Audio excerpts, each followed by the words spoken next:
kita akan buka firman Tuhan. Nasinya terambil dari 2 Korintus 12 ayat 9. Saya minta satu orang baca buat kita. 2 Korintus 12 ayat 9.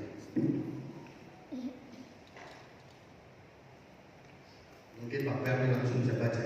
Nah, kita bagi-bagi. 2 Korintus 12 ayat 9.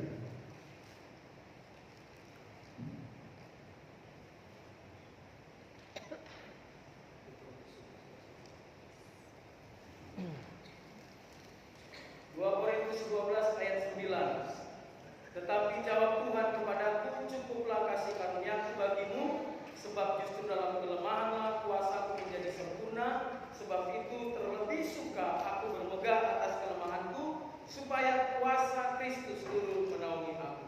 Katakan amin. Nah, ayat bacaan kita pagi hari ini terambil dari Hakim-Hakim 3 ayat 14 dan 15. Saya baca, Bapak Ibu dengarkan. 18 tahun lamanya orang Israel menjadi takut kepada Eglon, raja Moab. Lalu orang Israel berseru kepada Tuhan, maka Tuhan membangkitkan bagi mereka seorang penyelamat, yaitu Eglon, anak Gera, orang Benyamin.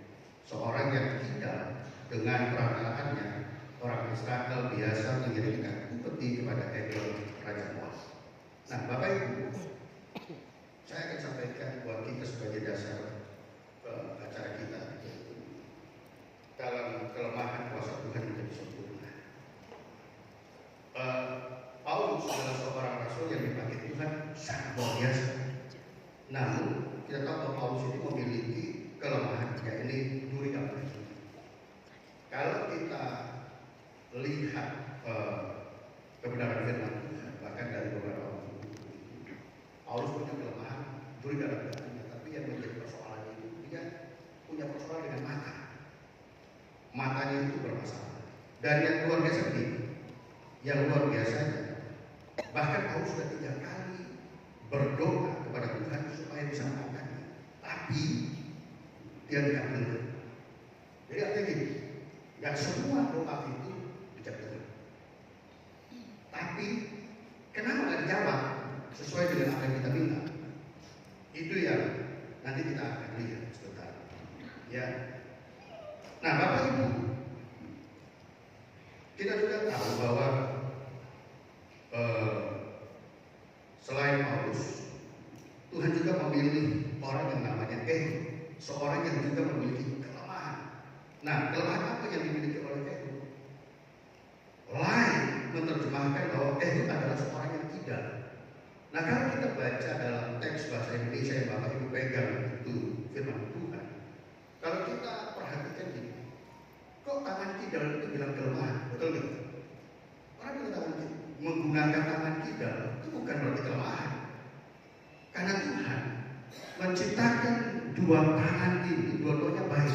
Cuma filosofi kita orang Indonesia itu tangan kiri tangan nggak bagus, tangan kanan ya bagus. Padahal Tuhan ciptakan 2 tangan ini, dua-duanya untuk bisa dipakai untuk bekerja.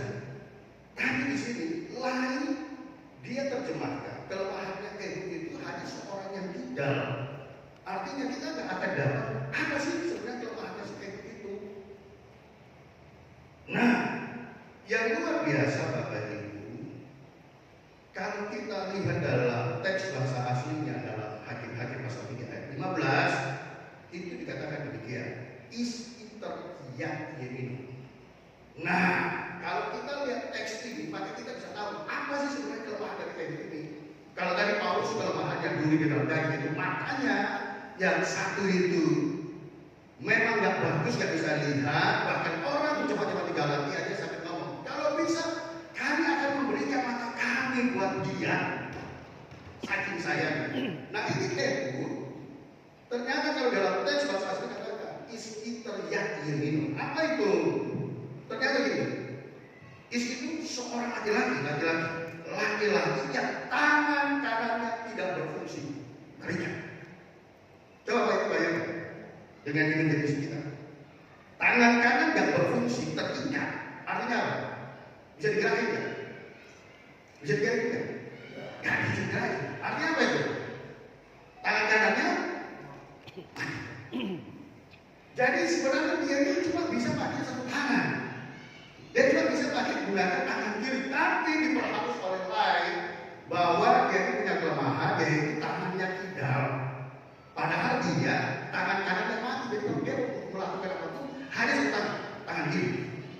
Nah, yang hebatnya Bapak Ibu, ya, jadi Paulus dan Ehud adalah orang yang sama yang memiliki kelemahan fisik atau cacat atau penyakit. Makanya Ehud ini sebenarnya bisa digolongkan orang disabilitas.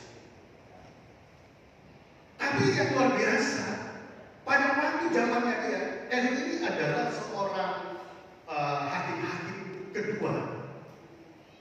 Di zaman itu tidak ada satu orang normal pun yang Tuhan bisa pakai.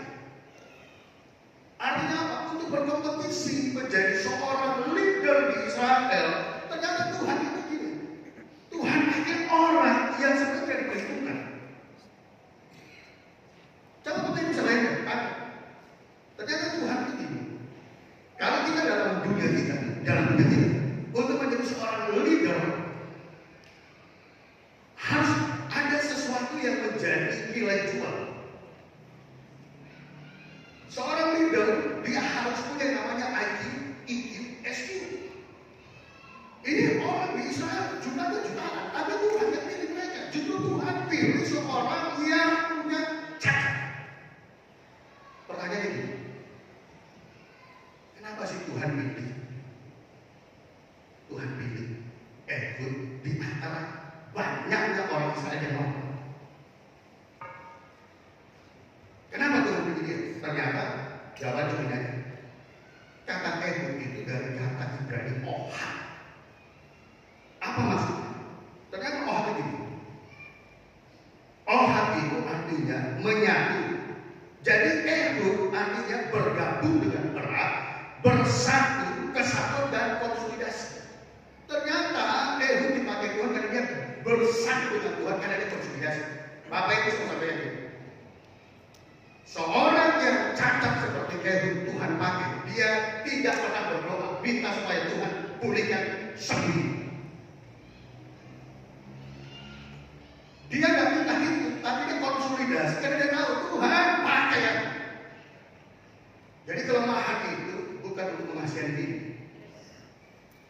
Jadi kelemahan itu jangan dianggap suatu keterbatasan yang tidak bisa bikin apa-apa. Kalau kita model kayak gini, kita nggak bisa berkembang. Tuhan cuma gini, saya mau sampaikan kepada Bapak Ibu, setiap kita ini sudah dibentuk sendiri oleh Tuhan dalam kehidupan kita. Amin. Dan Tuhan sudah menyediakan perbuatan-perbuatan agar kejadian-kejadian yang dasar terjadi. Artinya Tuhan punya rencana bagi kita semua. Amin. Dan rencana Tuhan itu hebat. Tidak peduli. Bapak Ibu bisa ingat waktu murid-murid tanya Tuhan Yesus. Guru, siapakah yang salah ketika ada seorang anak, ada seorang yang buta sejak lahir, lalu murid tanya, siapa yang salah guru? Orang tuanya, dia sendiri, atau siapa yang berdosa? Terus Tuhan bilang gini, bukan siapa-siapa, bukan orang tuanya, bukan dia, apalagi bukan Tuhan. Tapi apa? Supaya pekerjaan-pekerjaan Allah dinyatakan dalam diri. Jadi bagi Tuhan tidak peduli kita punya kelemahan seperti apa yang membuat kita terbatas. Tapi kalau kita konsolidasi, kita bilang kepada Tuhan, Tuhan pakai saya, maka Tuhan akan berkata. Itu yang membuat Ehud ketika dia menyatu dengan Tuhan, maka kuasa atau dinamis Allah itu menjadi sempurna dalam kelemahan. Waktu dinamis itu sempurna dalam kelemahannya, nah artinya apa? Nah kata ini dinamis ini keterikatan ada keterkaitan dengan kata dinatos. Nah dinatos ini Bapak Ibu, itu adalah kemampuan atau kekuatan yang unggul dalam segala sesuatu yang diberikan Tuhan. Itu dia. Jadi waktu dia bersatu dengan Tuhan, Tuhan buat itu dinamis itu menjadi sempurna dalam dia. Dinamis itu aktif. Kemampuan atau kekuatan dalam segala sesuatu yang unggul. Makanya berlebihan. Karena dia punya Tuhan yang hebat.